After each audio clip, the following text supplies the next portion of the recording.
Good morning student. Today is my second lecture of class 11th. Topic sequences and series. अनुक्रम तथा श्रेणी। देखिए इस वीडियो में हम क्वेश्चन नंबर 11 से लेकर क्वेश्चन नंबर 13 तक के क्वेश्चनों पर डिस्कस करने वाले हैं। इसमें आपको दिया गया right the first 5 terms of each of the sequences in question number 11 to 13 and obtain the corresponding series. Just उसके करस्पॉन्डिंग सीरीज भी आपको फाइंड करना है। बहुत ही आसान क्वेश्चन है। ये क्वेश्चन नंबर 11 पर पहले विचार करते हैं। तो क्वेश्चन नंबर 11 आपके सामने है। A1 की वैल्यू आपको दिया गया 3 है ना बेटा, एंड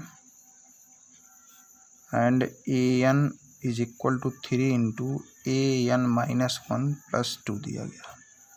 ओके बेटा, यानी ये आपको गिवन दैट, यहाँ लिखेंगे गिवन दैट। चलिए इसको हम इक्वेशन नंबर फर्स्ट मान लिए। यहाँ देखिए दिया गया है here n is greater than 1, यानी n की वैल्यू जो पुट की जाएगी हमेशा 1 से ग्रेटर पुट की जाएगी। और n आपका एक नेचुरल नंबर है, तो नेचुरल नंबर 1 से ग्रेटर नेचुरल नंबर कौन होते हैं? 2, 3, 4, 5 इस तरीके से। तो n की वैल्यू जब भी लेना है तो n की वैल्यू 1 से ज़्यादा लेना है, ठीक है। तो an की वैल्यू कितनी, इतना दिया गया है। तो n की वैल्यू चलिए आइए हम पुट करते हैं 1 से ज़्यादा कितना, 2। ओके बेटा, क्या लिखेंगे? Putting n equal to 2 in equation number first and we get, देखो बेटा ये कितना हो जाएगा, ये आपका हो जाएगा A2 इज इक्वल टू, जब यहाँ 2 रखेंगे तो ये आपका A2 is equal to 3 into A2-1 और प्लस 2। देखिए सफिक्स, देखिए एक बहुत बड़ी गलती आपसे हो सकती है, सफिक्स को हमेशा सफिक्स के प्लेस पर रखिएगा। मेरे कहने का मतलब अगर n-1 ये देखिए एज ए सफिक्स है तो इसको एज ए सफिक्स के ही प्लेस पर रखिएगा। ये आपका प्लस 2 है, ये इसमें इस पूरे इस टर्म में ये 2 ऐड हुआ, ठीक है। तो इन सब पर ध्यान देंगे, इन सब बातों पर, तो कहीं गलत होने का चांस नहीं है। तो हम इसको थोड़ा सिंप्लीफाई करेंगे। तो ये आपका A2 इज इक्वल टू, यानी आपने क्या पुट किया, n इक्वल टू 2 पुट किया, यानी इक्वेशन नंबर फर्स्ट में ऑन बोथ साइड। तो ये आपका 3 इंटू 2 में से 1 गया, कितना बचा? A1 प्लस 2 हो गया। तो A2 की वैल्यू क्या हो गई बेटा? 3 इंटू A1 की वैल्यू देखिए आपके पास गिवन दैट पहले से A1 इक्वल टू 3 आपको दिया गया है, तो इसके प्लेस पर 3 रख देंगे प्लस 2, यहाँ सेंस दे देंगे A1 is equal to 3। Okay बेटा, तो A2 की वैल्यू हो जाएगी 9 प्लस 2 दैट इज कितना, 11। यानी A1 मेरे पास था, अब आपको A2 मिल गया। आपको 5 टर्म्स निकालने थे ना, देखिए 2 टर्म मिल गए। नाउ अगेन पुटिंग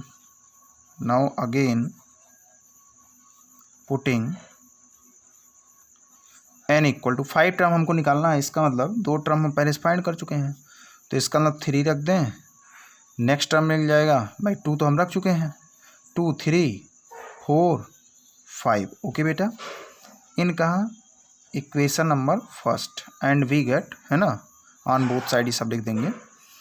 तो आइए देखिए फ्रॉम फर्स्ट देखिए आपके पास दिया गया है AN equal to 3 into AN-1 plus 2। अब यहाँ AN इक्वल टू सबसे पहले हम 3 रखेंगे, है ना। यही लैंग्वेज आप डायरेक्टली यहाँ लिख लिए होते इकट्ठे 2, 3, 4 एंड 5, तब भी सही रहता। चलिए ठीक, कोई बात नहीं। तो 3 रखेंगे तो आपका A3 इज इक्वल टू हो जाएगा 3 इंटू A3-1 और प्लस 2, ये आपका हो जाएगा 3 इंटू, ये आपका A2 हो गया प्लस 2 हो गया। ओके बेटा, अब देखिए A2 की वैल्यू आप पहले से फाइंड कर चुके हैं। A2 की वैल्यू देखिए, यहाँ A2 की वैल्यू आप 11 निकाल चुके हो, तो A2 के प्लेस पर कितना रख देंगे, 11 प्लस 2, यहाँ sense A2 is equal to कितना, 11। तो 11 × 33 और प्लस 2 बराबर कितना, ये आपका 35 हो गया। ओके बेटा, देखिए A3 भी आपको मिल गया। फिर से n इक्वल टू क्या रखा जाए बेटा, 4 रखा जाए, है ना, इन इक्वेशन नंबर फर्स्ट में, यही तो आपका फर्स्ट चल रहा है। तो ये आपका हो जाएगा A4 इज इक्वल टू, ये आपका 3 इंटू A4-1 प्लस 2। आप इसको जब सिंप्लीफाई करेंगे 3A3 हो जाएगा, क्योंकि 4 में से गया 3 और प्लस कितना 2, ये आपका 3 इंटू A3 की वैल्यू आप निकाल चुके हो, अभी निकाले हो A3 इज इक्वल टू 35। तो ये आपका 35 प्लस 2 हो गया, 3 × 5 = 15, 3 × 3 = 9, 1 10, 105 प्लस 2, है ना। आप यहीं बगल में देते रहेंगे, since A3 is equal to 35 हमने रखा, तो ये आपका 107 हो जाएगा। देखिए A4 की वैल्यू आपको मिल गई। ओके बेटा, चलिए आइए इस जगह का उपयोग कर लिया जाए। अब n इक्वल टू क्या रखा जाए बेटा, 5 रखा जाए। तो A5 इज इक्वल टू आपको मिल जाएगा इक्वेशन नंबर फर्स्ट में, ये आपका 3 इंटू ये आपका A5 - 1 और प्लस क्या है बेटा, +2 है। तो इसका मतलब A5 की वैल्यू मिल जाएगी 3A4 और +2। तो ये आपका 3 इंटू A4 की वैल्यू देखिए आप निकाल चुके हो कितना, 107 और +2 आप यहीं बगल में दे देंगे। सिंस भी है A4 इज इक्वल टू कितना, 107। ओके बेटा, आप इसको सॉल्व करिए। 3 × 7 = 21, 3 × 3 = 321 +2 यानी आपका हो जाएगा 323। देखिए आपको 5 टर्म डिफाइन करने थे, तो 5 टर्म आप निकाल चुके हो। Here A1 is equal to कितना आप निकाले बेटा, A1 तो आपको गिवन दैट था। A1 की वैल्यू कितनी दी गई थी, A1 की वैल्यू 3 थी। A2 की वैल्यू आपने निकाला, A2 की वैल्यू आपने निकाला 11। A3 की वैल्यू आपने निकाला कितना, 35। A4 की वैल्यू आपने क्या निकाला बेटा, A4 की वैल्यू निकाला 107 निकाला। एंड A5 की वैल्यू आपने निकाला कितना, 323। ओके बेटा, अब यहाँ क्या लिख देंगे, हैंस सीरीज कितना हो जाएगा। सबसे पहले आप क्या लिखेंगे, सबसे पहले आप लिखेंगे A1 मीन्स कितना, 3।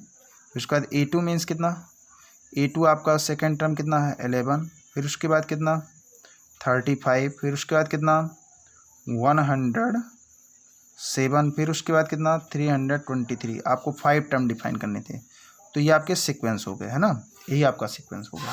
ओके बेटा, क्वेश्चन समझ में आया होगा। चलिए आइए नेक्स्ट क्वेश्चन की तरफ आगे बढ़ते हैं। नेक्स्ट क्वेश्चन देखिए आपके सामने है,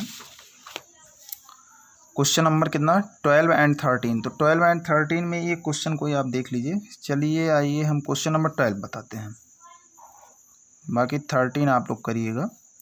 देखिए A1 की वैल्यू यानी यहाँ लिखेंगे given that A1 is equal to -1, है ना। एंड कितना, AN की वैल्यू क्या दिया गया बेटा, AN -1 डिवाइडिंग बाई कितना, N। वेयर, चलिए इक्वेशन नंबर फर्स्ट हो गया। वेयर आपको दिया गया n is greater or equal than 2। इसका मतलब n की वैल्यू हमको दो के इक्वल, देखिए इक्वल का साइन है, इसका मतलब 2 के इक्वल या 2 से ज़्यादा हमको रखना है। तो क्या लिखेंगे, पुटिंग n इक्वल टू 2 से स्टार्टिंग, चूँकि 2 के इक्वल भी है ना बेटा, तो 2, 3, 4, 5, चूँकि हमको 5 टर्म्स तक डिफाइन करना है तो 5 तक रखेंगे। कहाँ, इन equation number first on both side and we get, देखिए आपको क्या मिला। सबसे पहले n इक्वल टू 2 रखा जाए बेटा, तो ये आपका हो जाएगा A2, इक्वेशन नंबर फर्स्ट में दोनों साइड में रखना है, तो ये आपका हो जाएगा A2 - 1 डिवाइडिंग बाई कितना, 2, है ना बेटा। तो यहाँ से आप इसको जब सिंप्लीफाई करेंगे तो ये आपका A1 डिवाइडिंग बाई 2, और A1 की वैल्यू आपको पहले से ऑलरेडी दिया गया -1 डिवाइडिंग बाई 2, यहीं लिख देंगे। Since A1 is equal to कितना, -1, यानी A2 की वैल्यू -1/2 आ गई। आपकी n इक्वल टू 3 रखेंगे, तो ये आपका A3 इज इक्वल टू हो जाएगा A3 - 1। ओके बेटा, यहाँ ये आपका 3 - 1 डिवाइडिंग बाई कितना, 3, तो ये आपका हो जाएगा A2 डिवाइडिंग बाई 3, क्योंकि 3 - 1 दैट इज़ 2 हो गया। अब A2 की वैल्यू आप देखिए यहाँ निकाले हो, A2 की वैल्यू कितना निकाले बेटा, -1/2 निकाले हो, तो ये आपका -1/2 डिवाइडिंग बाई 3 ये दे देंगे। Since we have A2 is equal to -1/2। Okay बेटा, आप इसको थोड़ा सिंप्लीफाई कर दीजिए, तो A3 की वैल्यू कितनी आ गई, बाई 1 कर लीजिए, इसका मतलब -1/3 दूनी कितना है, 6 हो जाएगा। ऐसे n इक्वल टू 4 रख दीजिए, तो आपका A4 की वैल्यू हो जाएगी, यहाँ रखेंगे 4, है ना, तो इधर 4 इधर भी 4 रखेंगे इक्वेशन नंबर फर्स्ट में, तो आपका 4 - 1 डिवाइडिंग बाई कितना, ये आपका 4, that is A3 dividing by कितना, 4, और A3 की वैल्यू अभी आप फाइंड किए हो -1/6 dividing by 4। Since we have A3 is equal to -1/6। Okay बेटा, तो ये आपका हो जाएगा -1/24, क्योंकि बाई 1 यानी 4 × 6 = 24। A4 की वैल्यू मिल गई। आपकी n इक्वल टू क्या रखेंगे, 5, तो ये आपका A5 की वैल्यू क्या मिल जाएगी बेटा, बहुत ही आसान क्वेश्चन है।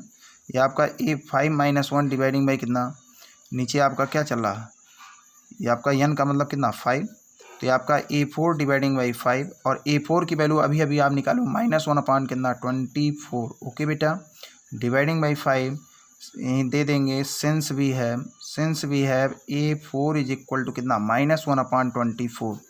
आप इसको सिंप्लीफाई करिए तो -1/5 चौक के 20, 5 दूनी 10, 2 12, 120 हो गया। तो देखिए 5 टर्म्स तक आप डिफाइन कर चुके हो। हेंस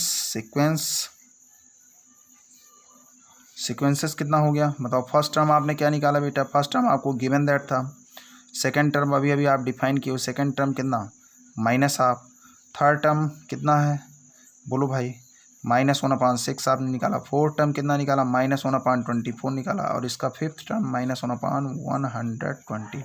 ओके बेटा, तो इस तरीके से आप क्वेश्चन नंबर, मुझे विश्वास है कि आप क्वेश्चन नंबर 13 भी कर लेंगे। चलिए 13 का थोड़ा सा हिंट मैं आपको दे दूं। क्वेश्चन नंबर 13 में A1 equal to A2 is equal to 2 दिया गया है ना। एंड इसी के साथ साथ AN की वैल्यू दिया गया बेटा AN -1 है ना। इक्वेशन नंबर फर्स्ट जहां आपको दिया गया है n इज ग्रेटर देन 2। इससे डरने की आवश्यकता नहीं है। आपको देखिए AN की वैल्यू दिया गया है AN -1। गलती आप यहाँ नहीं करेंगे। यहाँ देखिए बहुत बड़ी गलती आपसे हो सकती है, क्योंकि इस बात को मैं फिर से दोहरा रहा हूँ, क्योंकि यहाँ आपसे गलती हो सकती है। जो सफिक्स है, सफिक्स को सफिक्स के ही प्लेस पर रहने दीजिएगा। ओके बेटा, अगर ये सब नहीं करेंगे फिर गलती होने के चांसेस आपके कम हैं।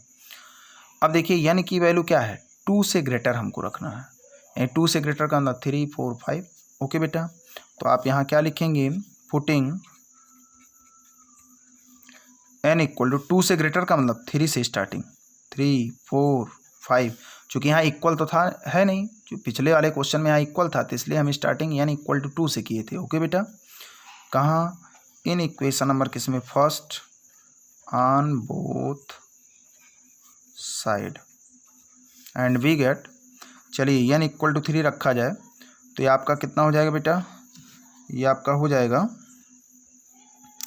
A3 इज इक्वल टू, ये आपका A3 -1, तो ये आपका हो जाएगा A2 -1। ओके बेटा, 3 में से एक गया कितना, 2 -1। अब कहीं आप इस 2 में से एक मत घटाएं, ये आपका सफिक्स है बेटा, और ये -1 इस A2 में से पूरे वैल्यू में से हो रहा, तो ये सब गलती नहीं करेंगे आप। अब यहाँ से क्या करना है, A2 की वैल्यू कहाँ से मिले भैया, तो देखो आपको यहाँ गिवन दैट है A1 की वैल्यू A2 के इक्वल, और यही वैल्यू 2 के, इसका मतलब A1 और A2 इक्वल हैं, और ये दोनों वैल्यू में किसके इक्वल है, 2 के इक्वल है। ओके बेटा, तो A2 की वैल्यू भी 2 के इक्वल है, 2 -1 यहीं दे देंगे, since we have A2 is equal to 2। Okay बेटा, तो आपका 1 हुआ, यानी आप A3 की वैल्यू कितना निकाले, 1। ऐसे n इक्वल टू 4, तो आपका A4 इज इक्वल टू, अब 4 हम यहाँ रखेंगे तो आपका A4 -1 और -1 है ना बेटा, तो आपका A3 माइनस कितना 1, और A3 मीन्स कितना, A3 मीन्स कितना 1 अभी आप निकाले हो, तो ये आपका 1 -1 यहाँ, since we have A3 is equal to कितना 1, तो आपका 0 हो गया। ओके बेटा, अब ऐसे n इक्वल टू कितना 5 रखेंगे तो आपका A5 की वैल्यू क्या हो जाएगी, A5 -1, तो आपका हो जाएगा A4 -1, और A4 की वैल्यू अभी अभी निकाले हो आप कितना 0, तो 0 माइनस कितना 1, यहाँ since we have A4 is equal to कितना 0, इसका रिजल्ट क्या आया, -1 आया। तो हैंस सीक्वेंसेस आर कितना हो गया बताइए, सीक्वेंस कौन सा हो गया, कितना माइनस, फर्स्ट टर्म आपको 2 पता है, सेकंड टर्म भी 2 पता है, थर्ड टर्म कितना है बेटा, थर्ड टर्म आप निकाले 1, फोर्थ टर्म कितना निकाले 0, एंड फिफ्थ टर्म कितना निकालो -1। ओके बेटा, ये रिजल्ट हो गया।